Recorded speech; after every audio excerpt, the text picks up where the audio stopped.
Hello friends, मैं श्याम वर्मा एक बार आपका फिर से केमिकलपीडिया में स्वागत करता हूं। जैसा कि आप लोग को पता है, हम लोग हीट ट्रांसफर ऑपरेशन की सीरीज चला रहे हैं। अपना एक चैप्टर पूरा कंप्लीट हो चुका है, कंडक्शन। ये ध्यान में रखिएगा, मैंने आपको पहले ही बताया है कि कंडक्शन में जो हमारा है कंडक्शन, कन्वेक्शन, रेडिएशन, तीनों के पहले हम लोग बेसिक चीजें कंप्लीट कर लेंगे, ताकि आपको ये आइडिया लग जाए कि हम तीनों चीज में क्या क्या पढ़ने वाले हैं, डाउट कुछ ना रह जाए। उसके बाद आज कन्वेक्शन अपनी खत्म हो जाएगी और सपोज डेट नेक्स्ट डे हमारा रेडिएशन भी खत्म हो जाएगा, बेसिक चीजें। उसके बाद हम लोग क्या करेंगे, फिर डेप्थ में जाएंगे। डेप्थ में मीन्स क्या, और न्यूमेरिकल सॉल्व करेंगे जितने एग्जामिनेशन में आए हुए हैं, जितने डेरिवेशन है कंडक्शन, कन्वेक्शन, रेडिएशन को, सभी जो एग्जाम में आपके सेमेस्टर में या तो बीटेक वाले या डिप्लोमा वाले या गेट में तो न्यूमेरिकल के अलावा कुछ पूछेगा नहीं। और इंटरव्यू क्वेश्चन जो पूछे जा सकते हैं सारी चीजें डीप में करेंगे, कोई टेंशन वाली बात नहीं है। लगभग 40 to 45 लेक्चर लगने ही वाले हैं, उससे ज्यादा ही लगेंगे, कम नहीं। एक एक पॉइंट आपका क्लियर किया जाएगा। जैसा मैं आपको बोलता हूं कि कोई भी जो लेक्चर में लूं उसमें अगर डाउट रहे तो कमेंट सेक्शन में बताइएगा। तो बहुत सारे बच्चों ने एक दो डाउट पूछे हो जो सबका कॉमन था कि सर उसे क्लियर कर दीजिए, थोड़ा उसमें समझ में नहीं आ रहा है। तो इसीलिए मैं बार बार कहता हूं कि जो लोग पढ़ेंगे उन्हें डाउट आएगा ही आएगा, और वो आप पूछेंगे तो नेक्स्ट डे मैं लेक्चर में क्लियर कर दूंगा, ठीक है ना।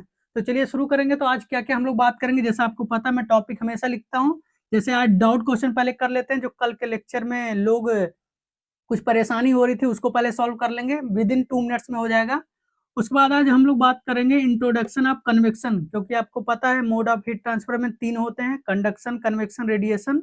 कंडक्शन अपना खत्म हो चुका है, तो हम लोग आज कन्वेक्शन स्टार्ट करेंगे, फ्रेश चैप्टर, ठीक है ना। उसके बाद उसमें आता है रेट ऑफ हीट ट्रांसफर निकालने के लिए न्यूटन्स लॉ ऑफ कूलिंग, उसके बारे में डिटेल में हम लोग बात करेंगे कि क्या है, क्यों जरूरत पड़ी थी, उसमें जो नॉमेनक्लेचर है उसका मीन्स क्या है, वो बात करेंगे हम लोग। जो न्यूमेरिकल जितना आज मैं पढ़ाऊंगा उससे रिलेटेड जो चीजें न्यूमेरिकल के लायक रहेंगी वो चीजें आपको सॉल्व कराऊंगा, क्वेश्चन सॉल्व कराऊंगा उससे रिलेटेड, वो बात करेंगे। और लास्ट में अपना जो इंटरव्यू या स्किल टेस्ट से रिलेटेड क्वेश्चन पूछे जाते हैं, आप कहीं पे इंटरव्यू देने जाएंगे, चाहे गेट का देने जाएंगे या कोई पीएसयू का देने जाएंगे, या फिर आप कोई डिप्लोमा से कोई पीएसयू कंपनी में जा रहे हैं इंटरव्यू देने, वहां जो जो क्वेश्चन पूछे जाते हैं वो आपके लिए लास्ट में हमेशा किया जाता है। आप किसी भी अपने सीनियर से पूछ लीजिएगा, ये सबसे इंपॉर्टेंट चीज होता है, क्योंकि अल्टीमेट आपको इंटरव्यू ही देना है, ठीक है। तो ये चीज आपको ध्यान में रखनी है। तो चलिए पहले वो डाउट क्लियर कर लेते हैं जो बच्चे बार बार पूछ रहे थे। तो कल हम लोग क्या पढ़े थे, एक चीज मैं आपको बता दूं, कल हम लोग क्या पढ़े थे, फोरियर लॉ। फोरियर्स लॉ हम लोग ने पढ़ा था।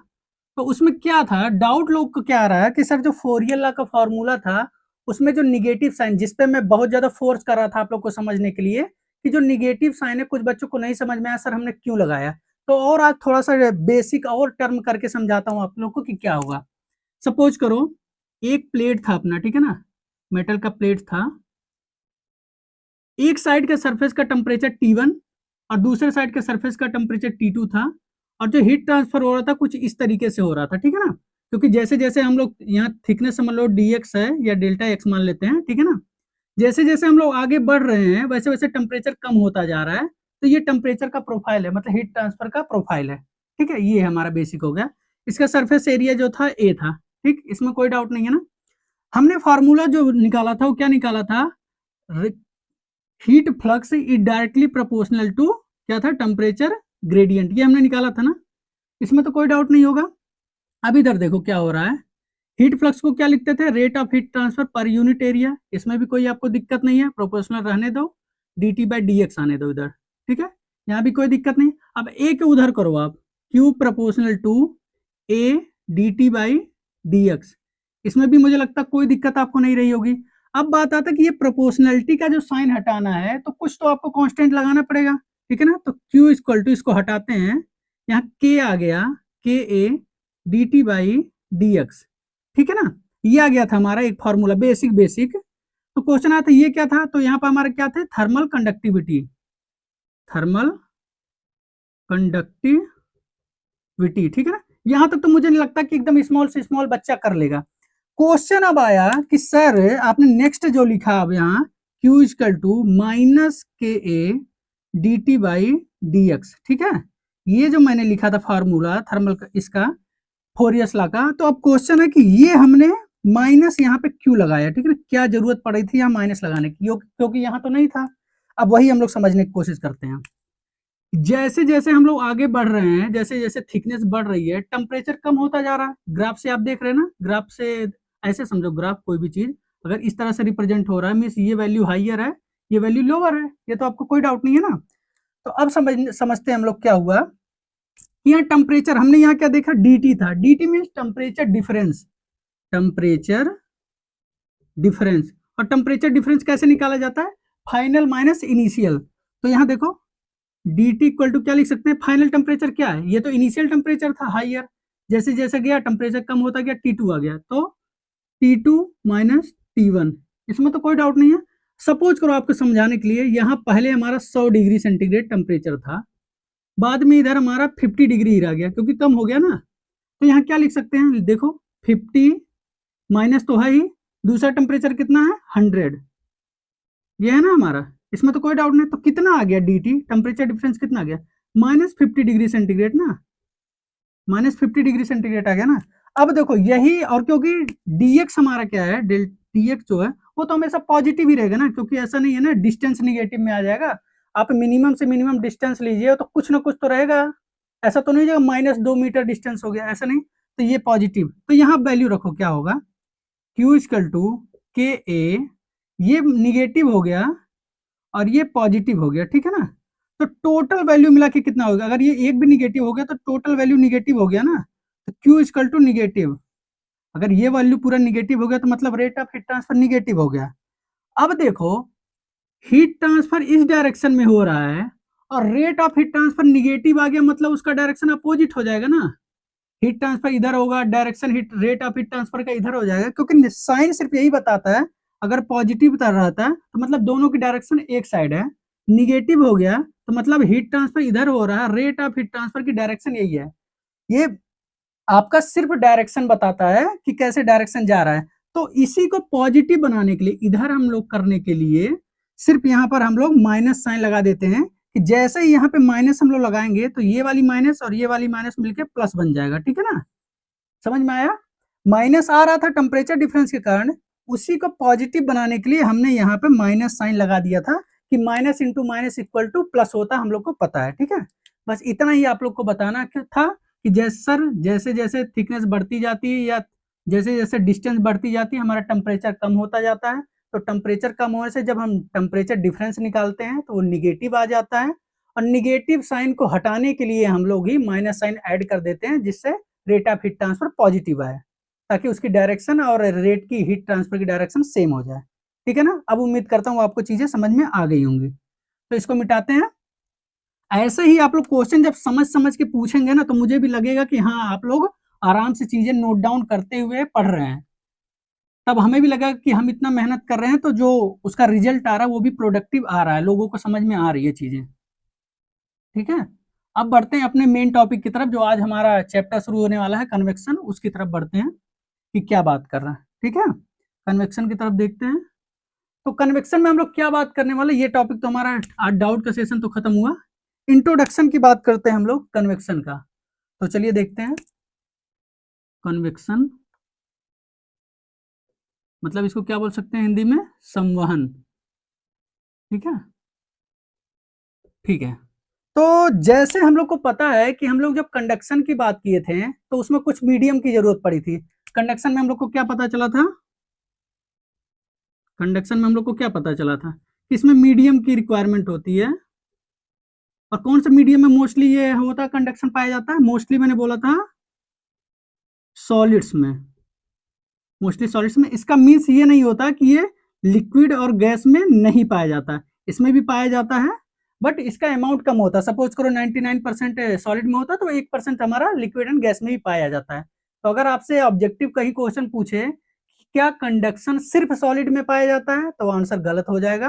अगर उसमें रहे सॉलिड लिक्विड गैस तीनों में पाया जाता है, तो यस वो आंसर सही होगा।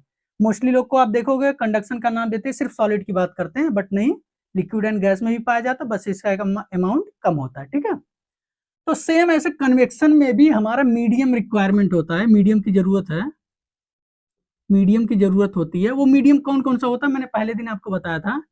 एक तो हमारा लिक्विड में हो सकता है, दूसरा हमारा किस में हो सकता है, गैस में पाया जाता है। तो ये चीज आपको ध्यान रखना है, और इसको मिला जुला को क्या बोल सकते हैं हम, कि फ्लूइड में, कि हमारा फ्लूइड में कन्वेक्शन पाया जाता है। ये आपको ध्यान रखना, सॉलिड्स में कन्वेक्शन नहीं पाए जाते हैं, सिर्फ लिक्विड एंड गैस में कन्वेक्शन पाए जाते हैं।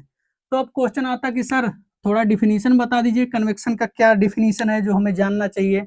तो ऐसा होता है कि कन्वेक्शन हीट ट्रांसफर का ऐसा मोड है, मतलब ऐसा मोड है हीट ट्रांसफर का जिसमें हीट का ट्रांसफर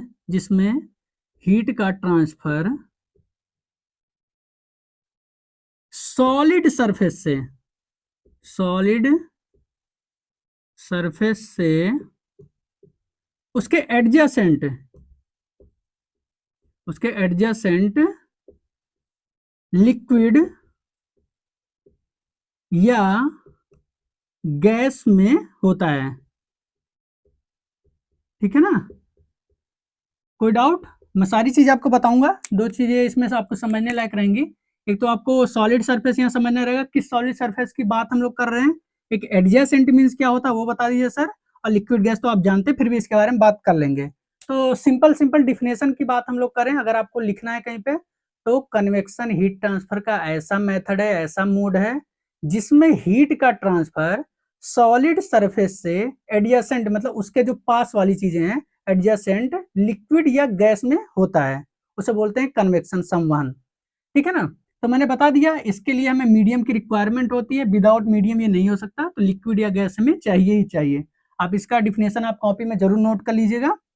अब हम लोग बात कुछ बेसिक चीज मैं आपको यहाँ बताना चाहता हूँ, तब इसकी आगे वाली चीजें हम समझने में इजी होगी। ठीक है, कुछ बेसिक चीजें क्या हम बताएंगे, आप लोग नोट कर लिए होंगे ना, इसको नोट कर लीजिए वीडियो पॉज करके चाहिए तो। अब कुछ बेसिक चीजें जानेंगे तब इसके आगे का कॉन्सेप्ट हम लोग समझ पाएंगे कि कन्वेक्शन होता कैसे है। ठीक है, चलो देखते हैं बेसिक चीजें कुछ क्या है।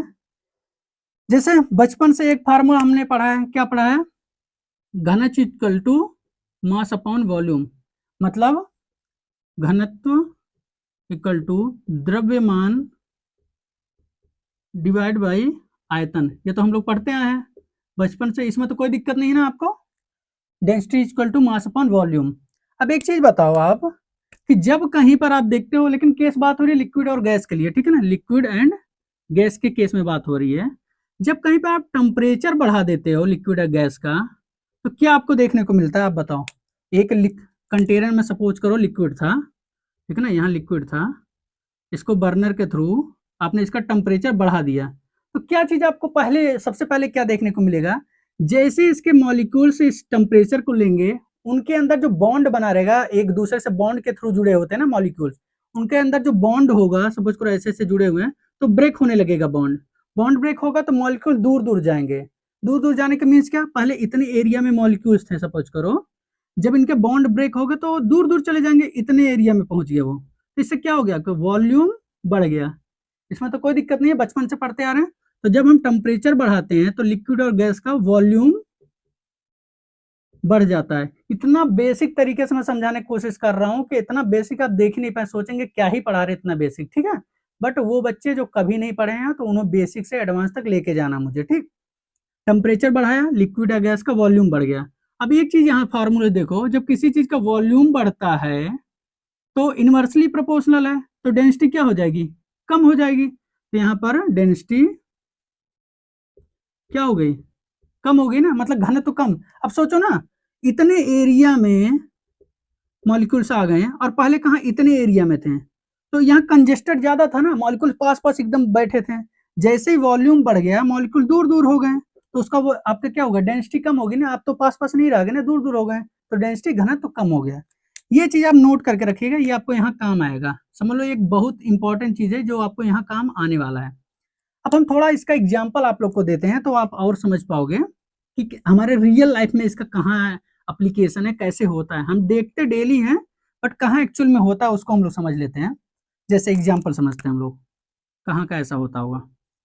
आपको एग्जाम्पल दूँ, हाँ, ट्रेन जो है, ट्रेन की पटरी देखें आप लोग, ट्रेन की पटरी ऐसे लंबी जा रही होती है, देखेंगे, फिर कहीं पे आकर थोड़ा सा ब्रेक दे दिया जाता है पटरियों के बीच में, आपने देखा होगा ना, थोड़ा सा ब्रेक दिया, मतलब जगह छोड़ दी जाती है थोड़ा सा। क्वेश्चन उठता, सर इतना डेंजरस काम क्यों कर रहे हैं, एक सीधी लंबी पटरी जोड़ जोड़ के पूरा ही ले जाना चाहिए हमें। तो इसलिए ये किया जाता है कि आपको पता है गर्मियों में जैसे ही टेम्परेचर बढ़ेगा, अगर हमने ये गैप नहीं दिया हुआ तो इसको एक्सपेंड करने का जगह मिलेगा नहीं, तो यहाँ क्रैकिंग आने लगेगी धीरे-धीरे, ठीक है ना? क्रैकिंग आने लगी। उसी को अवॉइड करने के लिए यहाँ पर गैप दिया जाता है कि जब गर्मी बढ़ेगी, टेम्परेचर बढ़ेगा अपना, तो वॉल्यूम बढ़ेगा ना, तो वो उस वॉल्यूम को ये एडजस्ट कर ले, मतलब इतना दूर छोड़ा हुआ हो, कितना भी एक्सपेंड होगा यहाँ तक पास आएगा, बट क्रैकिंग नहीं आएगी। तो ये एक एग्जांपल आपका होगा क्यों हम पटरियों के बीच में गैप छोड़ते हैं। और एग्जांपल आप ले सकते हैं, दूसरा एग्जांपल मैं क्या दूं आप लोग को? हाँ, वायर का दे सकते हैं हम लोग। Wire, electric wire. अभी मैं समझाता हूँ कैसे। आपने अपने घर के पास, जहां से आपके घर में लाइट कनेक्शन आ रही है, वहां पोल देखा होगा, बहुत पास पास में थोड़ा जाके 2-3 पोल रहते हैं, वहां पे इस टाइप से कनेक्शन दिए रहते हैं, ठीक है ना? तो वह यहाँ से एक वायर जाएगा इधर, एक इधर से वायर जाएगा इधर, ठीक है ना? आप नोटिस किए होंगे कि ठंडियों में ये वायर एकदम स्ट्रेट रहता है, मतलब सीधा रहता है, ठीक है ना? सीधा एकदम तना रहेगा। बट गर्मी जैसे जैसे बढ़ती जाएगी, मतलब टेम्परेचर जैसे जैसे बढ़ता जाएगा, ये देखोगे थोड़ा थोड़ा ऐसे बेंड टाइप का होता चला जाता है। आप देखोगे ऐसे बेंड हो जाते वायर। वो क्यों हो जाते हैं वायर? यही सेम, टेम्परेचर बढ़ने से वॉल्यूम हमारा बढ़ जाता है, तो थोड़ा सा वो बेंड हो जाते हैं, ठीक है ना? उम्मीद करता हूँ कि इतना एग्जाम्पल आप लोग के लिए इसके लिए सफिशियंट है, ठीक है ना? अब देखते हैं एक चीज और देख लो। अपने घर में हम लोग क्या देखते हैं, एक समझ लो हम लोग घर में कुछ भी वेसल ले लिए, समझ लो पतीला टाइप का कुछ ले लिया, उसको उसमें हमने पानी भर दिया, ठीक है? उसमें हमने पानी भर दिया था, पतीले में पानी भर दिया, और समझ करो आपकी मम्मी आई और मम्मी आके उसमें उसमें ऑयल डाल दी, उन्हें नहीं पता था इसमें पानी है, ऑयल डाल दी। तो ऑयल क्या होता है? ऑयल पानी के ऊपर तैरने लगता है, ये तो आपने सबने देखा होगा बचपन से। अब क्वेश्चन आता है ये ऑयल क्यों तैरने लगता है? तो उसका रीजन वही है कि ऑयल की डेंसिटी होती है वो कम होती है कंपेयर टू, मतलब अगर तुलना करें किससे? वाटर से, मतलब पानी से उसकी डेंसिटी कम होती है। तो पानी की डेंसिटी ज्यादा है ऑयल से, इसलिए पानी नीचे बैठ जाता है, और ऑयल की डेंसिटी कम है पानी से, इसलिए पानी ऑयल ऊपर रह जाता है, ठीक है? ये बेसिक चीजें थी जो आपको ध्यान में रखना है। इंटरव्यू में बहुत सारे ऐसे एप्लीकेशन बेस्ड क्वेश्चन आपसे पूछे जाएंगे, तो आप लोग रेडी रहिएगा, ऐसा मत सोचिएगा कि सडनली ऐसा क्वेश्चन कहाँ से आ गया, ठीक है? जैसा मैं दिल लगा के आप लोग के लिए मेहनत कर रहा हूं, तो आपका बस इतना ही काम है कि अच्छे से पढ़िएगा, और अगर चैनल पर नए हैं तो चैनल जरूर सब्सक्राइब कर लीजिएगा। आप लोग वीडियो बस देखते हैं, चैनल सब्सक्राइब नहीं करते हैं, उससे बस लाइक और सब्सक्राइब से इतना ही होगा कि मुझे थोड़ा मोटिवेशन मिलता है कि हाँ बच्चे समझ रहे हैं चीजें, मैं जो पढ़ा रहा हूँ वो अच्छे वे में। अगर नहीं समझ में आ रहा तो आप बताइए कि कहाँ प्रॉब्लम आ रही है, वहां मैं इंप्रूवमेंट करने की कोशिश करूंगा, ठीक है? ठीक है, अब आगे बढ़ते हैं। बेसिक कॉन्सेप्ट तो क्लियर हो गया, अब पॉइंट पे आते हैं कन्वेक्शन के डायरेक्ट, ठीक है ना? अब हम लोग कन्वेक्शन समझते हैं कि डिफिनीशन तो हम लोग समझ लिए थे, डिफिनीशन हो गया था, अब कन्वेक्शन के बारे में। तो हमारा जो कन्वेक्शन है वो टू टाइप्स से होते हैं, मतलब अगर इसको डिवाइड करें तो ये टू टाइप्स टू टाइप्स के कन्वेक्शन देखने को मिलते हैं हमें। एक हमारा होता जो पहला होगा उसको बोलते हैं नेचुरल कन्वेक्शन, नेचुरल, या इसको फ्री भी बोलते हैं, ठीक है ना? Free convection. जो सेकंड अपना होता है, सेकंड हमारा क्या है? फोर्स कन्वेक्शन, फोर्स्ड कन्वेक्शन, ठीक है ना? ये टू टाइप्स के हमारे पास कन्वेक्शन देखे जाते हैं, एक एक करके हम लोग को समझेंगे कि क्या है क्या नहीं, और दोनों केस लेकर हम लोग समझेंगे। आपको बुक्स में या कहीं भी एक केस लेके बताता है, या तो लिक्विड लेके या तो गैस लेके, मैं दोनों केस लेके बताऊंगा ताकि आपको एकदम प्रॉपर क्लियरिटी आए कि कुछ भी डाउट ना रह जाए आपको, ठीक है? तो सबसे पहले हम लोग किसके बारे में बात कर लें? चलो हम लोग बात कर लेते हैं पहले नेचुरल कन्वेक्शन, नेचुरल या फ्री कन्वेक्शन, ठीक है ना? चलो इसको समझते हैं। नेचुरल या फ्री कन्वेक्शन में क्या होता है हमारा? डिफिनीशन सबके लिए कॉमन वही रहेगा जो हमारा कन्वेक्शन था कि हीट का ट्रांसफर सॉलिड सरफेस से एडजेसेंट, मतलब जो उसके सबसे करीबी मॉलिक्यूल्स हैं, लिक्विड या गैस में ट्रांसफर होता है, ठीक है? एक साइड हम लोग लिखेंगे लिक्विड, ठीक है ना, मतलब द्रव। दूसरे साइड हम लोग गैस का भी देखेंगे, ठीक है, गैस, है? ठीक, अब देख लेते हैं, इधर स्केल कर लेते हैं ताकि आप लोग को अच्छे से समझ में आए। लिक्विड के केस में हम लोग देखते हैं क्या होता है। सपोज करो एक बीकर हमने ले लिया, अच्छे से एक फ्लास्क ले लिया, ये ले लिया, ठीक। इसमें क्या था हमारा? इसमें हमने क्या किया? लिक्विड भर दिया, सपोज करो वाटर हमने भर दिया था, कोई डाउट नहीं ना वाटर भरने में, वाटर हमने भर दिया यहाँ पे, ठीक है, वाटर भर दिया। अब क्या है, इसको हमने एक नीचे हीट सोर्स दे दिया, बर्नर के थ्रू हीट जलने लगा, ठीक है ना, यहाँ से हीट स्टार्ट किया देना। ये हमारा वेसल था, इसमें सपोज करो हमारा वाटर है, ठीक, कोई दिक्कत नहीं।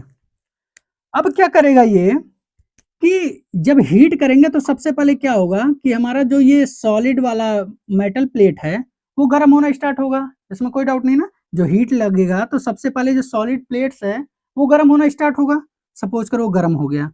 गर्म होने के बाद जो लिक्विड मतलब वाटर के मॉलिक्यूल्स जो इससे सटे होंगे एकदम पास पास होंगे, उसमें वो एनर्जी ट्रांसफर करेगा।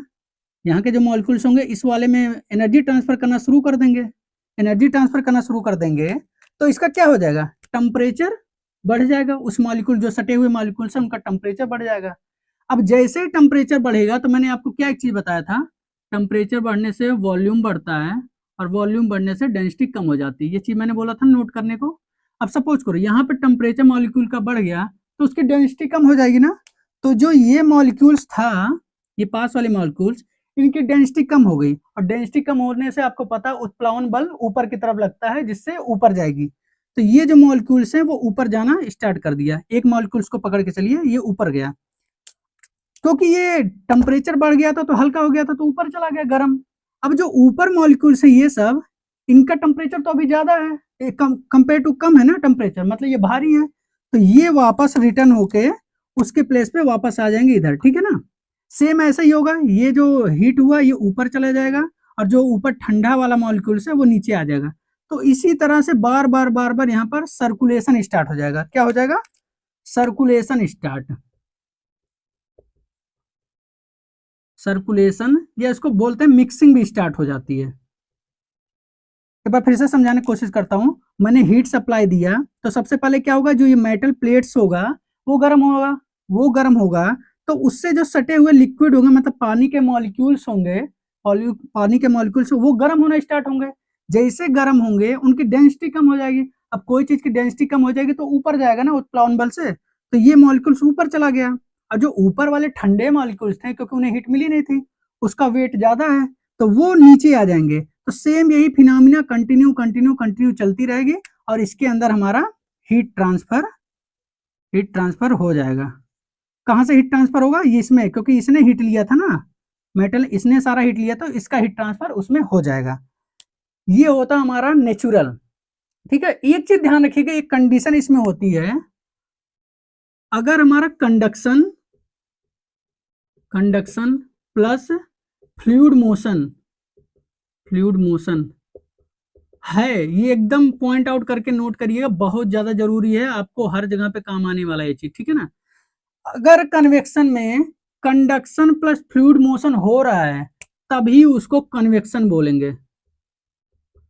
मतलब कन्वेक्शन की प्रॉपर डिफिनेशन एक और बोल सकते हैं कि जहां पर कंडक्शन और फ्लूइड मोशन इन्वॉल्व है उसी को कन्वेक्शन बोलेंगे। अगर हमारा कन्वेक्शन में फ्लूइड मोशन इन्वॉल्व नहीं है तो उसको प्योर हम लोग कंडक्शन बोलेंगे, ना कि कन्वेक्शन। एग्जाम्पल के थ्रू सपोज करो हमने इसको हीट किया, प्लेट हीट हो गया, ठीक है ना, प्लेट हीट हो गया, लेकिन ये प्लेट जो मॉलिक्यूल्स उसके पास हैं उसको सफिशियंट एनर्जी ट्रांसफर नहीं कर पा रहा है, तो ये सर्कुलेशन स्टार्ट होगा ही नहीं। और जैसे सर्कुलेशन स्टार्ट नहीं होगा तो इस पूरे प्रोसेस को बोलेंगे ओनली कंडक्शन, कन्वेक्शन नहीं बोल सकते, ठीक है ना। तो ये चीज आपको ध्यान रखना, कंडक्शन प्लस फ्लूइड मोशन। जब हमने इसको हीट दिया तो सबसे पहले मेटल प्लेट से हीट हुआ, वो कैसे हुआ होगा, सॉलिड में कैसे हीट ट्रांसफर होता है, हमने बताया था कंडक्शन के थ्रू, तो कंडक्शन यहाँ हो गया। अब यहाँ से जो हीट ट्रांसफर होने से ये सर्कुलेशन स्टार्ट हुआ हमारा, उसको बोलते हैं फ्लूइड मोशन। तो आ गया ना, conduction plus fluid motion is equal to convection, ठीक है ना। 1 सेकेंड, ऐसा चीजें हमें ध्यान रखनी है। अब हम लोग देखते हैं नेक्स्ट हमारा क्या है, गैस के लिए हम लोग यही सेम देख लेते हैं ताकि आपको ये कंफ्यूजन ना हो कि गैस में कैसे होता है। सपोज करो एक मेटल प्लेट था, मेटल प्लेट्स था, ठीक है, ये मेटल प्लेट्स है जो हीट है आपका, मतलब हीटेड है, मतलब इसका कुछ टेम्परेचर है हमारे पास। और गैस की हम लोग बात करें तो गैस समझ लो एटमॉस्फेरिक गैस, एयर है हमारे इसके चारों तरफ, एयर है, ठीक है ना, एयर है। हम लोग नेचुरल की बात कर रहे हैं तो कोई एक्सटर्नल चीज हम लोग यूज नहीं करेंगे, तो कैसे हीट ट्रांसफर होगा? ये जो इसके सबसे पास मॉलिक्यूल्स होंगे गैस के, जो मेटल से एकदम सटे होंगे, एकदम पास पास जो मॉलिक्यूल्स होंगे, वो इस मेटल से हीट को एब्जॉर्ब कर लेंगे। ये जो रेड वाला आपको दिख रहा है मेटल, इससे हीट को एब्जॉर्ब कर लेंगे। हीट को जैसे एब्जॉर्ब करेंगे उनका टेम्परेचर बढ़ जाएगा, और टेम्परेचर बढ़ते ही उनकी डेंसिटी कम हो जाएगी, और डेंसिटी कम होते ही ये लोग ऊपर चले जाएंगे। ठीक है ना, सपोज करो ऐसे सब ऊपर चले गए। अब ऊपर चले गए तो जो ऊपर वाली एयर है, जिसका टेम्परेचर अभी ज्यादा नहीं है, मतलब नॉर्मल ही है, मतलब ठंडी गैस है, वो तो तुरंत ही नीचे आने की कोशिश करेगी ना, डेंसिटी उसकी ज्यादा है, वो नीचे आ जाएगी। तो इसी तरह से कंटिन्यू कंटिन्यू कंटिन्यू इधर सर्कुलेशन स्टार्ट हो जाएगा, और ये मेटल अपनी हीट को एयर को दे देगी। ठीक है ना, तो ये तो हमारा होता है कि नेचुरल हमारा जो कन्वेक्शन होता है या फ्री कन्वेक्शन किस तरीके से पाया जाता है। तो सिंपल सी बात है, ये चीज आप जरूर नोट रखिएगा, conduction plus fluid motion is called convection. अगर फ्लूइड मोशन में नहीं है तो उसको बोलते हैं प्योर कंडक्शन। ठीक है ना, इतने में तो कोई दिक्कत आपको नहीं हुई होगी। 1 सेकेंड, बढ़ते हैं। अब हम लोग कन्वेक्शन देखते हैं। ठीक है, कन्वेक्शन का दूसरा देखते हैं, फोर्स कन्वेक्शन। उसके बाद आपको क्वेश्चन कराते हैं हम लोग, थोड़ा सा बेसिक बेसिक क्वेश्चन कराएंगे, ताकि जो हम लोग थ्योरी पढ़ते जाएं उसके साथ हम लोग सही से पढ़ भी रहे हैं या नहीं, क्या मैं आपको अच्छा पढ़ा रहा हूँ या नहीं पढ़ा पा रहा हूँ, वो भी हम लोग जज करेंगे। ठीक है, मैं अपने आप को भी जज कराता रहूंगा इसी तरीके से, कि ऐसा ना लगे कि आप लोग गलत जगह पे पढ़ रहे हैं। अगर आप क्वेश्चन सॉल्व कर ले रहे हैं मीन्स कोई दिक्कत नहीं है, तब ठीक है। अब हमारा क्या बचा दूसरा, फोर्स कन्वेक्शन। फोर्स्ड कन्वेक्शन देख लेते हैं, इसमें क्या होता है। नेचुरल कन्वेक्शन में क्या था कि नेचुरली तरीके से जो एयर था या वाटर था वो मूवमेंट नहीं कर रहा था, नेचुरली तरीके से स्टेबल थे, जो मेटल से हीट जा रही थी जितना जा पा रही थी वही हो रही थी। ठीक, इसमें क्या है, फोर्स कन्वेक्शन में सपोज करो कि एक वेसल हमने लिया, सेम वैसे ही वैसे ले लिया, इसमें हमने वाटर फिल कर दिया। ठीक है, वाटर फिल कर दिया था, इधर से हीटिंग कर रहे हैं हम लोग, हीटिंग कंटिन्यू कर रहे हैं। अब देखते हैं क्या हो रहा है। यहां पर सपोज करो हमने एक पंप लगा दिया या ब्लोअर लगा दिया। ठीक है ना, मोस्टली ब्लोअर एयर के लिए यूज किया जाता है, पंप लिक्विड के लिए यूज किया जाता है। सपोज करो ये पंप है, 1 सेकंड के लिए मान लो। ठीक है ना, हमने इसमें पंप लगा दिया। अब देखो क्या होगा, ये पंप लगते ही पंप इसमें सर्कुलेशन स्टार्ट कर देगा, क्योंकि आप देखते हो पंप जहां रहेगा प्रेशर बहुत तेज घुमाना शुरू कर देगा, बहुत तेज घुमाना शुरू कर देगा। तो क्या होगा कि जब ये हीट इस मेटल को मिला इससे, तो इसके पास वाले जो मॉलिक्यूल्स होंगे उनको हीट वो देगा। तुरंत ये पंप क्या करेगा, उसको जस्ट ऊपर लेके चला जाएगा, उसको लेकर चला जाएगा, ऊपर लेकर चला जाएगा, उसकी जगह पे दूसरा आ जाएगा, मतलब मिक्सिंग फास्ट हो जाएगा। जो हीट ट्रांसफर रेट है, rate of heat transfer,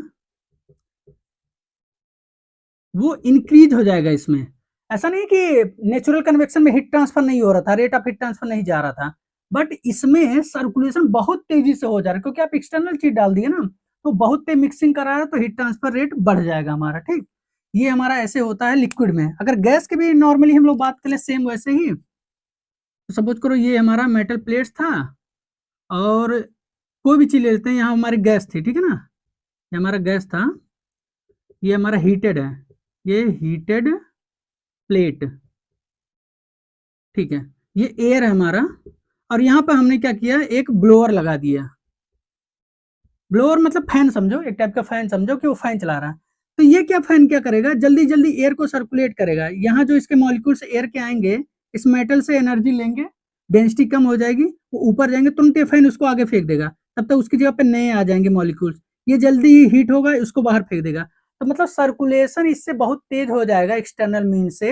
external mean में से ब्लोअर, पंप आपका, और कंप्रेसर भी बहुत जगह यूज करते हैं, जैसी डिमांड हो, ब्लोअर, फैन, फैन भी यूज करते हैं। ठीक है, मोस्टली 3-4 चीज यूज करते हैं, पंप, ब्लोअर, फैन यूज करते हैं। इसके थ्रू सर्कुलेशन बढ़ जाती है, सर्कुलेशन बढ़ने से हीट ट्रांसफर रेट बढ़ जाती है।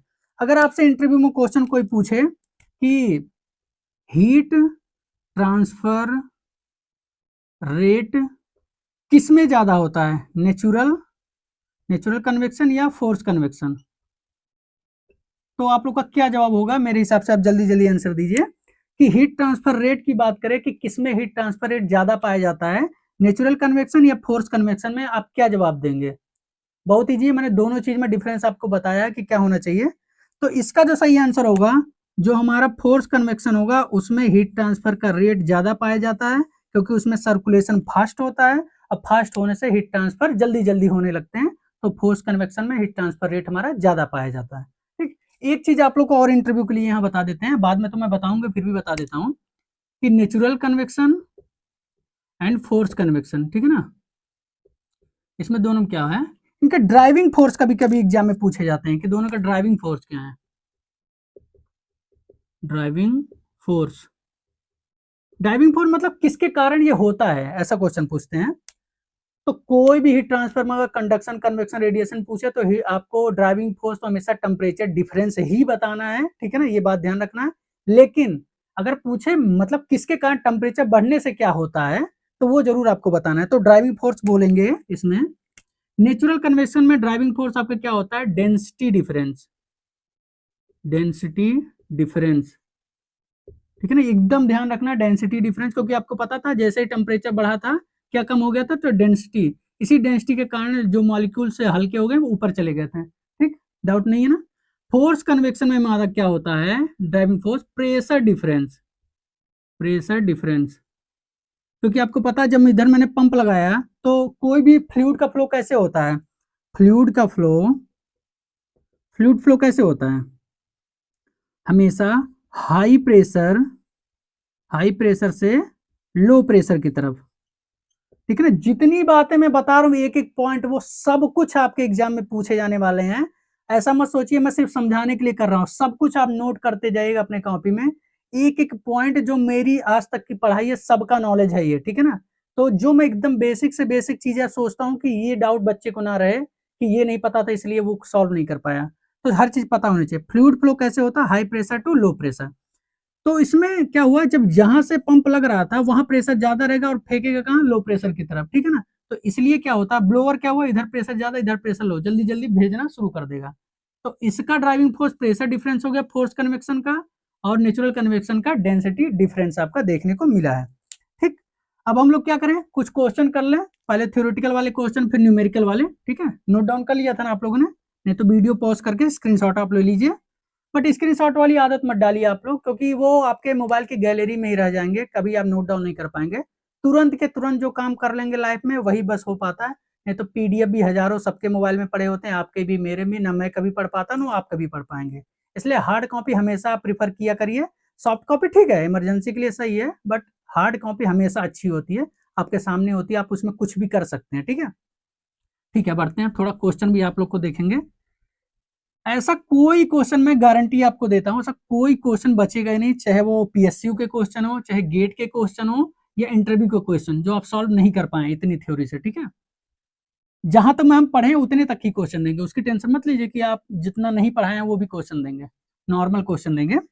तो चलिए देखते हैं हम लोग क्वेश्चन क्या है। तो आप लोग की स्क्रीन पे अब आएगा क्वेश्चन, ठीक है, हम लोग भी देख लेते हैं क्या क्वेश्चन आपको दे सकते हैं। बेसिक बेसिक पहले क्वेश्चन मैं आपको दूंगा, ठीक है। एक क्वेश्चन आपको बहुत बेसिक है, आप कर सकते हैं, आपके स्क्रीन पे शायद आ भी गया होगा। तो देखते हैं क्या क्वेश्चन है। Heat transfer occur by natural convection because change in temperature causes difference in, simple से मैं आपको हिंदी में समझाता हूँ क्या कहना चाह रहा है, कि कहीं पर नेचुरल कन्वेक्शन हो रहा है, ठीक है ना, और वो क्यों हो रहा है, टेम्परेचर डिफरेंस के कारण। हमने टेम्परेचर जब चेंज किया, टेम्परेचर डिफरेंस के कारण कन्वेक्शन हो रहा है, तो टेम्परेचर चेंज करने से फिर क्या चेंज हो गया, तो आपके ऑप्शन क्या दिए हैं देखिए। वेलोसिटी में चेंज होता है, डेंसिटी में चेंज होता है, थर्मल कंडक्टिविटी में चेंज होता है, या हीट कैपेसिटी में चेंज होता है। तो मैंने आपको बहुत ही इजी तरीके से पहले भी समझा चुका हूं कि जब नेचुरल कन्वेक्शन होता है हमारा, नेचुरल कन्वेक्शन, तो उसमें हमारा क्या हुआ था, जैसे ही हमने हीट दिया मॉलिक्यूल्स का टेम्परेचर बढ़ा, टेम्परेचर बढ़ने से क्या हुआ, डेंसिटी कम हो गई, जिससे सर्कुलेशन स्टार्ट हो गया, ठीक है। तो यहाँ क्या पूछना चाह रहा था कि जब नेचुरल कन्वेक्शन हो रहा और हमने टेम्परेचर बढ़ाया, टेम्परेचर बढ़ाने से क्या हुआ, डेंसिटी में चेंज हुआ ना, डेंसिटी कम हुई ना, तो सेम हमारा आंसर क्या हो जाएगा, ऑप्शन नंबर बी हो जाएगा ना आपके लिए, इसमें तो कोई डाउट नहीं है ना आपको। और ये क्वेश्चन कब का है, ये आईओसीएल में आया हुआ है, बीपीसीएल में आया हुआ और गेट 1999 का क्वेश्चन है। एकदम इजी है ना, कोई डाउट नहीं है ना, ठीक है। एक क्वेश्चन और लगे हाथ हम लोग देख लेते हैं, क्या है, जो आपके सामने अब दिख भी रहा होगा question. In pipe flow heat is transferred from hot wall to the liquid by, मतलब सिंपल से क्या करना चाह रहे हैं हम आपको बता के फिगर बना के बताएंगे, ठीक है। आप टेंशन मत लीजिए, कोई क्वेश्चन ऐसा रह नहीं जाएगा जो सॉल्व आप नहीं कर पाएंगे। पहले वाले में तो कोई दिक्कत नहीं है ना, ये तो बेसिक चीज है कि जैसे हमने टेम्परेचर बढ़ाया था तो सबसे पहले क्या हुआ, डेंसिटी कम हो गई थी। अब देखते हैं इसमें क्या बोल रहा है, इन पाइप फ्लो। सबसे पहले एक पाइप हम लोग बना लेते हैं, ठीक है ना, पाइप हम लोग बना लेते कोई, ठीक है, ये हमारा पाइप था। Heat is transfer from hot wall to the liquid, इसमें क्या है, लिक्विड भरा हुआ है, इसमें लिक्विड हमारा भरा हुआ है, ठीक है ना, और ये फ्लो हो रहा है, लिक्विड फ्लो हो रहा है, इसमें तो कोई डाउट नहीं है आपका। क्वेश्चन क्या पूछना चाह रहा है, in pipe flow heat is transfer from hot wall, ये जो वॉल है ना, इसका वॉल है, समझ लो उसका कुछ टेम्परेचर है, मतलब हॉट है ये, ठीक है ना, ये जो वॉल है ये हॉट है। तो कह रहा है इस वॉल से जो हीट का ट्रांसफर होगा लिक्विड में वो किसके कारण होगा, ठीक है ना, कौन सा मैकेनिज्म यूज होगा। नंबर ए आपका क्या बोला है, सिर्फ कंडक्शन होगा। नंबर बी फोर्स्ड कन्वेक्शन सिर्फ होगा। Number C free and force दोनों कन्वेक्शन होंगे। या डी नंबर क्या बात कर रहा है, फोर्स कन्वेक्शन एंड कंडक्शन, ठीक है ना। अब जल्दी जल्दी बताइए आपके हिसाब से क्या लगता है कि आपको क्या आंसर इसमें से आना चाहिए, समझने की कोशिश करते हैं। सबसे पहले क्या बोल रहा है कि फ्लूइड फ्लो हो रहा है, इसमें लिखा हुआ ना क्वेश्चन में कि पाइप फ्लो मतलब फ्लो हो रहा है, लिक्विड फ्लो हो रहा है। तो अगर कन्वेक्शन की हम लोग बात करते हैं तो किसमें फ्लूइड फ्लो होता है, नेचुरल कन्वेक्शन में तो स्टेबल रहता है, फोर्स कन्वेक्शन में ही फ्लूइड फ्लो होता है क्योंकि हम सर्कुलेशन उसमें दे रहे हैं। यहाँ फ्लो कैसा हो रहा होगा, हो सकता है यहाँ पे कोई पंप लगा रहा हो ना, इसीलिए तो लिक्विड इसमें फ्लो कर पा रहा है। ऐसा तो है नहीं कि ऐसे पाइप लगा हुआ अपने आप लिक्विड फ्लो करेगा, नहीं करेगा ना, वो उधर स्टेबल रहेगा। इधर पंप लगा दिया हमने किसी भी नेक्स्ट चीज से, अगर इसको प्रेशराइज कर रहे हैं तभी फ्लूइड फ्लो हो रहा होगा ना। तो एक चीज क्या मिल गया हमें, यहाँ कन्वेक्शन जो हो रहा होगा, जो कन्वेक्शन हो रहा होगा वो किस टाइप का होगा, फोर्स्ड कन्वेक्शन। इसमें तो कोई डाउट नहीं नजर आ रहा ना, फ्लूइड फ्लो हो रहा है, इसका सिंपल सा मीन्स अगर इसमें कन्वेक्शन होगा तो फोर्स कन्वेक्शन ही होगा। और ये हमारा प्लेट हॉट है तो उससे जो मॉलिक्यूल्स को एनर्जी जाएगी, मॉलिक्यूल्स की डेंसिटी कम होगी और वो ऊपर नीचे होते रहेंगे, ठीक है। तो फोर्स कन्वेक्शन तो पक्का हो गया। अब क्वेश्चन आ रहा है कि क्या कंडक्शन भी इसमें होगा क्या, क्योंकि इसमें पूछ रहा है ना कंडक्शन भी होगा क्या। तो देखो कंडक्शन कैसे होगा, जो हॉट वॉल है उसके अंदर हीट का ट्रांसफर कैसे होगा, थ्रू कंडक्शन ही ना। अगर ये हॉट वॉल है, इसके मॉलिक्यूल्स के अंदर हीट का ट्रांसफर भी होगा ना। हीट का ट्रांसफर कैसे होगा, वो होगा हमारा कंडक्शन के थ्रू, क्योंकि सॉलिड में हीट का ट्रांसफर कंडक्शन के द्वारा होता है। कोई दिक्कत नहीं ना, कन्वेक्शन तो हमारा अंदर का फ्लूइड में हो गया, कोई दिक्कत नहीं है। इसमें भी तो वॉल में भी तो हमारा कंडक्शन हो रहा होगा, तो इसलिए यहां बोल सकते हैं यहाँ पर क्या क्या होगा, कंडक्शन प्लस फोर्स्ड कन्वेक्शन। कोई डाउट है आपको, कोई भी डाउट हो तो आप बिल्कुल पूछ सकते हैं, मैं कोशिश कर रहा हूं कि बिल्कुल डाउट ना रहे। पूछ रहा है यहाँ किस टाइप का हीट ट्रांसफर होगा, तो फ्लूइड फ्लो हो रहा है, फ्लो हो रहा है मतलब कोई एक्सटर्नल चीज यूज जरूर हो रही होगी, यूज हो रही है, और यहाँ पर हॉट मटेरियल है तो उससे हीट का ट्रांसफर होगा, तो फोर्स कन्वेक्शन हो गया। नेचुरल तब होता है जब फ्लूइड स्टेबल होता है, ना कि फ्लो हो रहा होता इधर से उधर। स्टेबल होता तो नेचुरल कन्वेक्शन बोल सकते थे। तो ये तो आपका हो गया फोर्स कन्वेक्शन, इसमें कोई डाउट नहीं है। अब बात आती है कि क्या कंडक्शन भी हो सकता है क्या, बिल्कुल हो सकता है कि जो ये वॉल है, वॉल गर्म कैसे हो रहा होगा, क्योंकि उसमें जो मॉलिक्यूल्स हैं उसके अंदर हीट ट्रांसफर जो हो रहा होगा विदाउट मॉलिक्यूल के मूवमेंट के हो रहा होगा। तो सीट में जो हमारा वॉल है उसमें हीट ट्रांसफर कंडक्शन के थ्रू, अब वॉल के थ्रू जो अंदर हो रहा है वो कन्वेक्शन के थ्रू, तो हमारा आंसर आ गया कंडक्शन प्लस फोर्स कन्वेक्शन। इसका ऑप्शन नंबर आपका क्या हो जाएगा, ऑप्शन नंबर डी आपका सही हो जाएगा, ठीक है। और देखते हैं कुछ क्वेश्चन आपको और कराया जा सकता है क्या, ठीक है। अब नेक्स्ट टॉपिक की तरफ बढ़ते हैं हम लोग, ये तो हमारा क्वेश्चन हो गया। अब हम लोग क्या देखेंगे नेक्स्ट, हमारा डाउट सेशन हो गया था, कन्वेक्शन का नॉर्मल हो गया, कितने टाइप के होते हैं वो भी हो गया। अब हम लोग बात करेंगे न्यूटन लॉ ऑफ कूलिंग के बारे में, ठीक है। इतना गर्मी पड़ रहा है, मैं इसमें फैन तो चला नहीं सकता, इसी कारण मुझे इतनी गर्मी हो रही है। बट साउंड कुछ दूसरा ना है, आपको पढ़ने में परेशानी ना हो, इसी के लिए मैं फैन भी नहीं चला रहा हूँ। तो अगर मैं आपके लिए डेडिकेशन दिखा रहा हूँ तो आप भी उतने अच्छे से डेडिकेशन दिखाइए और अच्छे से पढ़िए, ठीक है। आज पढ़ेंगे तो कल आपके आपके घर वालों का, माँ बाप का नाम रोशन होगा। आज सिर्फ रील स्क्रॉल करते रहेंगे तो फिर आप समझ सकते हैं क्या फ्यूचर होने वाला है। आजकल कंपटीशन ऐसे ही इतनी ज़्यादा है कि सिर्फ रील देखने से आपका कुछ नहीं होने वाला है और आगे बहुत प्रॉब्लम होने वाली है। आप समझ के रखिए, जॉब की कमी है तो आप अच्छे से पढ़ के ही जॉब ले सकते हैं, ठीक है। यहाँ आपको फ्री में मिल रहा है, इसका मीन्स ये नहीं है कि आप सीरियस नहीं होंगे, क्योंकि यही कंटेंट आपको बाहर इससे भी लो क्वालिटी का, आप खुद चेक कर लीजिएगा, मैं वो नहीं बोलना चाहता। 15,000 से लेकर 20,000 तक सेम जो चीजें हैं वो आपको मिलेंगी। आज यहाँ फ्री में मिली है तो उसकी वैल्यू करिए थोड़ा, ठीक है। मैं सिर्फ इसीलिए आप लोग को पढ़ा रहा हूँ ताकि जो बच्चे हैं जो एफोर्ड नहीं कर सकते इतनी महंगी पढ़ाई को, वो भी एटलीस्ट फ्री में यूट्यूब पे देख सकें चीजें, ठीक। चलो बढ़ते हैं हम लोग, क्या है हमें क्या पढ़ना है। नेक्स्ट टॉपिक हमारा Newton's law of cooling. Newton's law of cooling, ठीक है ना। ये किस लिए फॉर्मूला आया था कि कन्वेक्शन हीट ट्रांसफर रेट निकालने के लिए, किसके लिए, rate of heat transfer, rate of heat transfer in convection. आपसे इंटरव्यू में हो सकता है क्वेश्चन पूछा जाए कि ये बताइए कि जैसे कंडक्शन में हीट ट्रांसफर रेट निकालने के लिए हम लोग क्या फार्मूला यूज किए थे, तो आप बोलोगे सर हम लोग वहां तो फोरियर लॉ के बारे में बात किया था। हाँ तो ठीक है, बताइए कन्वेक्शन को ऐसा रेट डिफाइन करने के लिए हम कौन सा फार्मूला यूज करते हैं, तो वहां आपको बोलना पड़ेगा सर उसके लिए हम Newton's law of cooling use करते हैं, ठीक है ना। ये हमारा हो गया। तो अब देखते हैं न्यूटन्स लॉ ऑफ कूलिंग हम लोग कैसे समझेंगे। सपोज करो एक हमारा प्लेट है, ठीक है ना, मेटल का कोई प्लेट है, इस टाइप का समझो कोई प्लेट है हमारे पास, ठीक, प्लेट है हमारे पास। अब प्लेट है तो उसके बाहर हम लोग कन्वेक्शन की बात कर रहे हैं, तो बाहर तो एटमॉस्फेरिक होगा ही, एम्बियंट एयर होगा हमारे पास, ठीक है ना, एम्बियंट एयर तो होगा ही, उसमें कोई दिक्कत नहीं है हमें। अब देखो जो प्लेट है उसका एरिया मान लेते हैं ए, ठीक है ना, प्लेट का area, heat transfer area A मान लेते हैं। जो एम्बियंट होगा उसके टेम्परेचर को टी इन्फिनिटी मान लेते हैं, टी अनंत, इसको क्या बोलते हैं, एम्बियंट, एम्बियंट या सराउंडिंग, सराउंडिंग या आउटसाइड या मीडियम बोल सकते हो, मीडियम टेम्परेचर। सभी कुछ आप नोट करते रहिएगा, ठीक है ना। उसके बाद जो ये प्लेट है, प्लेट का भी तो कुछ अपना टेम्परेचर है, प्लेट जो टेम्परेचर है, प्लेट का भी कुछ टेम्परेचर होगा,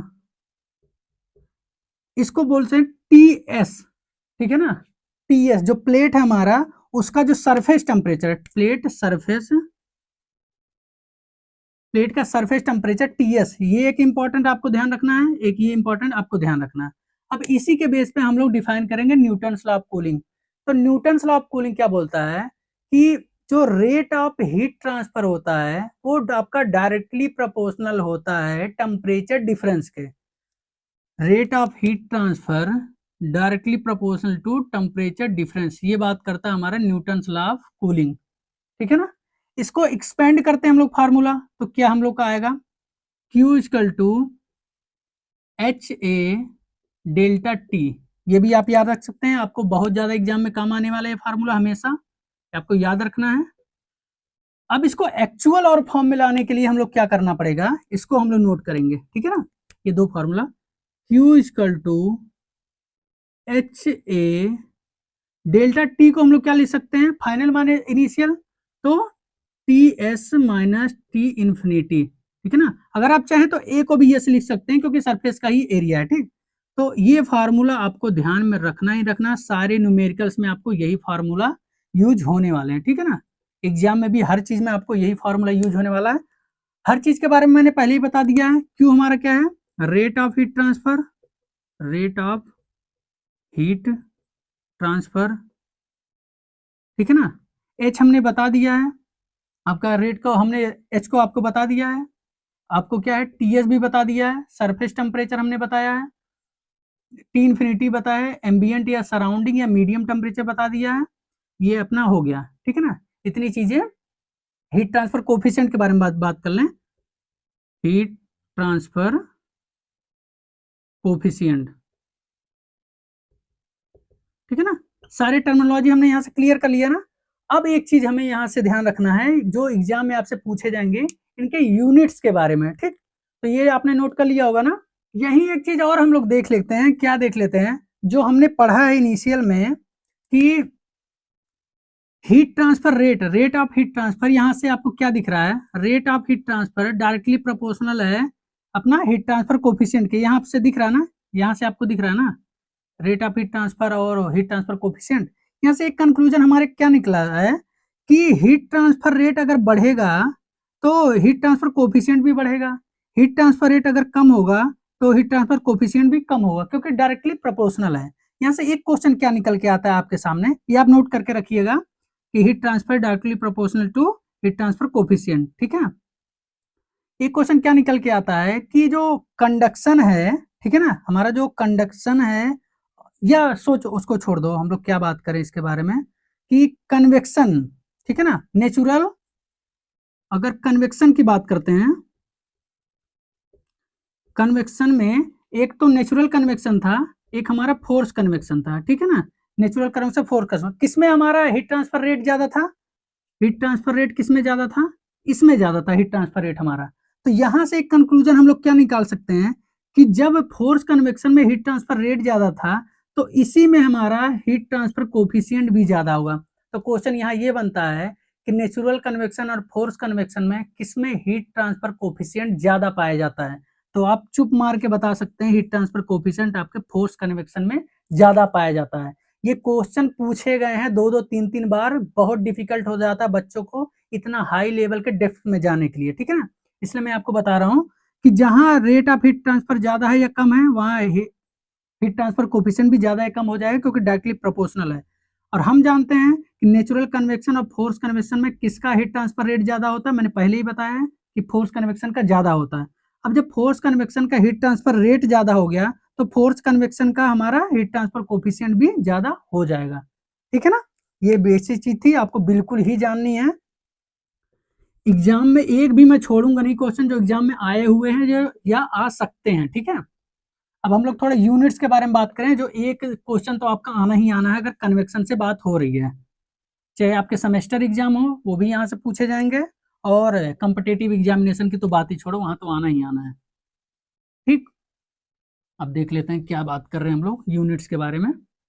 यूनिट्स में हम लोग क्या बात करेंगे, फार्मूला हमारा क्या था, Q equal to H A delta T में क्या लिखा था, T S minus T infinity. ठीक है ना, चाहो तो यहाँ एस लगाओ, ना चाहो तो कोई दिक्कत वाली बात नहीं है, सरफेस एरिया ही है वो। अब यूनिट किसके किसके में चाहिए, यहाँ में Q का यूनिट चाहिए, H का यूनिट चाहिए, A का यूनिट चाहिए एंड डेल्टा टी का यूनिट चाहिए। इतना ही इसमें नॉमेनक्लेचर यूज किया गया ना। तो देखते हैं Q का, आप लोग को पता है रेट ऑफ हीट ट्रांसफर का, मैंने कंडक्शन में बार बार बताया है, या तो वाट लिख लीजिए या जूल पर सेकेंड। ठीक है ना, ये दो में से कोई भी आप लिख सकते हैं, जो भी आपको सही लगे। इसका भी छोड़ते हैं, नेक्स्ट सबसे लास्ट में इसी को करेंगे। एरिया का पता है आपको, मीटर स्क्वायर, मीटर स्क्वायर आप कर लेंगे। टेम्परेचर डिफरेंस, टेम्परेचर है तो इसका केल्विन आप कर लेंगे, कोई दिक्कत नहीं। अब आता है जो एग्जाम में सबसे ज्यादा क्वेश्चन पूछे जाते हैं, 5 स्टार आप लगाइए कि हीट ट्रांसफर कोफिशिएंट का आपका यूनिट क्या है। ठीक है, यूनिट देख लेते हैं क्या होता है। तो फार्मूला पकड़ के लाइए, Q equal to H A delta T, simple formula लेते हैं। H हमें निकालना है तो H इधर करिए, क्या आ जाएगा, Q upon A into delta T. इसमें कोई दिक्कत नहीं है ना आपको। अब देख लेते हैं क्या हो जाएगा। Q का यूनिट आपको पता है क्या होता है, वॉट। ठीक है ना, एरिया का पता है मीटर स्क्वायर, टेम्परेचर का पता है केल्विन। तो क्या आ गया, H का यूनिट पूरा नोट डाउन करिएगा, वॉट पर मीटर स्क्वायर इंटू केल्विन, या इसको दूसरे टर्म में भी लिख सकते हैं आप लोग, joule per second into metre square into kelvin. ये पूरा आप नोट करके रखिएगा, आपको न्यूमेरिकल भी सॉल्व करने में ये काम आने वाला है आगे, और आपको न्यूमेरिकल के साथ साथ आपका क्या एग्जाम में डायरेक्ट इसका यूनिट भी पूछा जाता है। जब मैं कंडक्शन का आपको फर्स्ट क्वेश्चन कराया था कि थर्मल कंडक्टिविटी का मैच कराइए यूनिट कौन सा है, उसमें भी इसका पूछा गया था हीट ट्रांसफर कोफिशिएंट का यूनिट। तो आप समझ सकते हैं एग्जाम में क्वेश्चन इससे पूछे ही जाते हैं। ठीक, अब क्या करें हम लोग, कुछ न्यूमेरिकल सॉल्व करें क्या। कुछ न्यूमेरिकल एक सॉल्व कर लेते हैं ताकि आपको और अच्छा लगे। 1 से 2 न्यूमेरिकल करेंगे, ठीक। कौन सा न्यूमेरिकल पहले कर लेते हैं आपको बताते हैं। एक न्यूमेरिकल कौन सा कर लें आपके लिए? चलो ठीक है, एक न्यूमेरिकल आपके लिए करते हैं। स्क्रीन पे आपको न्यूमेरिकल दिख गया होगा और मैं पहले ही आपको आदत बता चुका हूँ। कौन सी आदत आपको करना है कि जो क्वेश्चन आपको दिया जाएगा वो क्वेश्चन आधा सॉल्व उसी समय हो जाता है जब उसके दिए हुए डाटा आप समझ लेते हैं कि क्या क्या दिया गया है। मीन्स गिवन वाली चीजें आपको जरूर लिखनी है अपने राइट कॉर्नर की कॉपी पे, ठीक है। उससे आधा चीज मान के रखिए कि आधा चीज सॉल्व हो जाएंगे आपके आधे क्वेश्चन। चलो देखते हैं क्या क्या क्वेश्चन पूछा गया है। बोला गया है एक कोई गैस है 20 डिग्री सेंटीग्रेड, ठीक है, ब्लो ओवर ए हॉट मेटल प्लेट। मतलब कोई एयर है, ठीक है ना, गैस है जो किसी मेटल प्लेट्स के ऊपर, मेटल प्लेट्स पहले बना लेते हैं। सपोज करिए ये मेटल प्लेट था, मेटल प्लेट्स है, इसके ऊपर एयर फ्लो हो रहा है, ठीक है ना, इसके ऊपर एयर और ये मेटल प्लेट गिवन, ये हमारे पास है चीजें, ठीक है। और इसका क्या बोला है, gas at 20 degree centigrade over A hot metal plate, जिसका हमें पर एरिया दिया हुआ है। एरिया क्या दिया है देखो, 50 सेंटीमीटर इंटू 75 सेंटीमीटर, ठीक है ना। इसको आप कन्वर्ट कर सकते हो ना, सेंटीमीटर को मीटर में बना लो। कैसे बनाओगे, इसको लिख दो 50 इंटू 75, बाहर क्या आ जाएगा, सेंटीमीटर स्क्वायर ना। अब हमें पता है 1 मीटर इक्वल टू कितना होता है, 100 सेंटीमीटर। तो 1 सेंटीमीटर बराबर कितना हो जाएगा, 10 की पावर -2 मीटर। तो यहाँ तो स्क्वायर है ना, तो 10 की पावर 4 हो जाएगा ना। यहाँ क्या लिख सकते हैं, 50 इंटू 75, उसके बाद 10 की पावर -4 मीटर स्क्वायर। इसमें तो कोई डाउट नहीं है किसी को ना, ठीक है। अब क्या बात करा, और क्या दिया हुआ है कि उसका जो टेम्परेचर दिया गया है वो कितना मेंटेन है, इसका देख लेते हैं। एक तो हमें टेम्परेचर किसका दिया हुआ है, गैस का टेम्परेचर, मतलब एटमॉस्फेयर का टेम्परेचर कितना दिया हुआ है, टी इन्फिनिटी 20 डिग्री सेंटीग्रेड। और आगे क्या बोला है, मेंटेन एट 250 डिग्री सेंटीग्रेड। मतलब जो मेटल है, जो ये मेटल प्लेट दिया उसका टेम्परेचर कितना मेंटेन है, 250 degree centigrade. The convection heat transfer coefficient is 25 watt per metre square degree centigrade. Convection heat transfer coefficient की बात कर रहा है, मतलब एच की बात कर रहा है, इसलिए यूनिट में निकलवाता हूँ। देखो यहाँ क्या है, वाट per metre square degree centigrade, उससे आपको पता चल जाएगा किसकी यूनिट है। तो H इक्वल टू 25 हमें दिया हुआ है। पूछ क्या रहा है, हीट ट्रांसफर बता दो।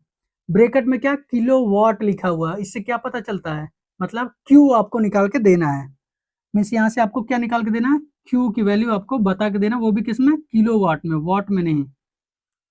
हमने क्या पढ़ा था, फार्मूला, फार्मूला देखते हैं। Q equal to HA TS minus T infinity, यही फार्मूला पढ़ा था ना, बेसिक बेसिक चीज। यहाँ हमने चीजें लिखा हुआ, में ए दिया है, टी इन्फिनिटी दिया है, TS दिया है, एच दिया है, क्यू पूछ रहा है। सिर्फ डाटा पुट करना है। इसीलिए मैं बोलता हूँ गिवन लिखने का फायदा कितना है कि सारी चीजें आपको आंखों के सामने दिखने लगती, नहीं तो बार बार आप क्वेश्चन पढ़ोगे, बार बार क्वेश्चन पढ़ोगे, क्या दिया भूल जाओगे, बार बार पढ़ोगे क्या दिया भूल जाओगे, ठीक। तो देखते हैं क्या होता है इधर। एच की वैल्यू देखो क्या है, 25 दिया हुआ है। ए की वैल्यू हम लोग ने क्या निकाल के रखा है यहाँ पर, 50 इंटू 75 इंटू 10 की पावर -4। अब देखो T S minus T infinitive, T S की वैल्यू कितनी है, 250, और टी इन्फिनिटी की वैल्यू 20। कितना आ गया इधर से, 230 आ जाएगा ना। तो डायरेक्ट लिखते हैं इधर 230। कोई दिक्कत नहीं ना, इतना इजी है ना कैलकुलेशन। अब क्या कर सकते हैं हम लोग, कैलकुलेशन यहाँ कर लो थोड़ा सा। 25 इंटू, इसको कर लो 75 इंटू 5, इधर कितना आ गया, 3750 इंटू 10 की पावर -4 इंटू 230, ठीक है ना। इसको आगे आप कैलकुलेशन कर लेना।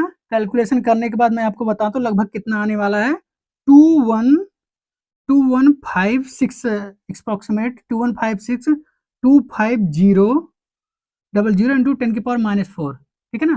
कैलकुलेटर आप लोग के पास है मोबाइल में, वो आप लोग कर लो, ठीक है। अब ये -4 है तो इसको 4 डिजिट इधर लेके आओ, तो इधर क्या हो जाएगा, 2156.25, ठीक है ना। कोई दिक्कत नहीं, 1 2 3 4 डिजिट लाओगे इधर आ जाएगा, वो खत्म। अब ये किस में आ रहा है, हमारा वॉट में आंसर आ रहा है, क्योंकि हीट ट्रांसफर मैंने बताया रेट ऑफ हीट ट्रांसफर की यूनिट क्या है, वॉट है। ठीक है, हमसे क्वेश्चन क्या पूछा था, किलोवाट में। तो जो बच्चे न्यूमेरिकल काफी टाइम सॉल्व कर चुके हैं उन्हें तो 1 सेकंड में करेंगे कि सर 3 पॉइंट पे आगे बढ़ा दो 2.156 हो जाएगा किलोवाट। बट उनका भी ध्यान रखना है, जो बेचारे कन्वर्ट नहीं कर पाते तो सीख लेते हैं 1 मिनट में, कुछ करना ही नहीं है उसमें। मान लो किलोवाट में आपको कन्वर्ट करना है तो कुछ नहीं करना है, सिर्फ 10 की पावर 3 अपॉन 10 की पावर 3 से डिवाइड एंड मल्टीप्लाई कर देना है।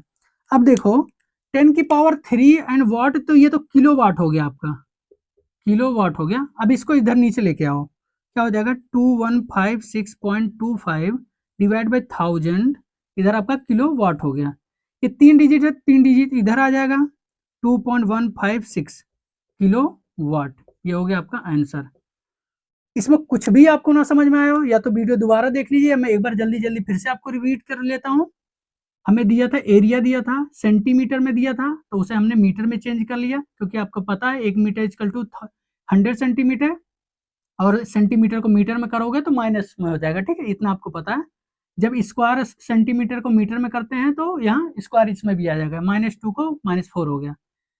आउटसाइड का मतलब एम्बियंट का टेम्परेचर दिया हुआ है एयर का 20 डिग्री सेंटीग्रेड, सरफेस का टेम्परेचर दिया है 250 degree centigrade, heat transfer coefficient 25 दिया हुआ है, आपसे पूछा है रेट ऑफ हीट ट्रांसफर, वो भी किलोवाट में। कितना था, पुट करिए सिर्फ। हीट ट्रांसफर एच की वैल्यू हमें दिया है 25, हमने कर दिया। एरिया हमारा दिया, सेम एरिया पुट कर दिया।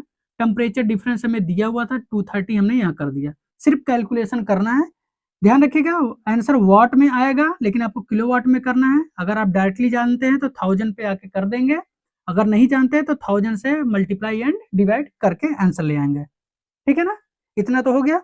अब कोई क्वेश्चन आप लोग के लिए और अच्छा बचा है क्या? और तो क्वेश्चन है बट उसको आगे करवाएंगे हम लोग, आज का लेक्चर वैसे भी बहुत लंबा हो गया है, हमें लगता है कि 1 घंटे से भी ज़्यादा का लेक्चर अपना हो चुका होगा। तो कोई भी चीज़ डाउट अगर आ रही हो, आपको पता है कंटेंट में कितना प्योर और कितना डीप आपको समझा रहा हूँ, कोई भी डाउट आ रहा है आप कमेंट बॉक्स में विदाउट एनी हेजिटेशन, किसी का नहीं सोचना कि क्या सोचेगा कि इतना सिली सा क्वेश्चन नहीं आता है, इतना नॉर्मल सा क्वेश्चन नहीं आता है, उनको कहने तो वो हमेशा कहते रहेंगे। आप अपना डाउट क्लियर करके सिलेक्शन लीजिए। ठीक है, वीडियो पसंद आ रही हो तो लाइक जरूर करिएगा और अपने दोस्तों में शेयर जरूर करिए। ठीक है ना, और इंडियन ऑयल वालों की जो बातें हैं रिजल्ट आने की, यार देखो रिजल्ट अप्रैल में बोला गया है, तो रिजल्ट मैंने पहले भी बोला था कि वो कब देगा कुछ आइडिया नहीं है। अप्रैल में फर्स्ट में भी दे सकता है, लास्ट में भी दे सकता है। तो ऐसा नहीं इंडियन ऑयल मुझसे पूछ कर रिजल्ट कोई जनरेट करेगा। जितना कोशिश हो सकता है मैं कोशिश कन्वे करता हूँ आप लोग को, बात करके किसी से बात करके आपको बताता हूँ। ठीक है ना, कब देंगे वो IOCL ही फुल्ली डिपेंडेंट है उस चीज़ के लिए। तो वीडियो अगर पसंद आई तो लाइक जरूर कर दीजिएगा और शेयर करके मिलते हैं नेक्स्ट वीडियो में। कुछ क्वेश्चन इसके जो बचे रहेंगे और रेडिएशन के इंटरव्यू क्वेश्चन मैंने साथ साथ मोस्टली करा दिया है, नहीं तो जो बचा भी रहेगा वो मैं कल के वीडियो में कवर कर लूंगा। ठीक है, थैंक यू।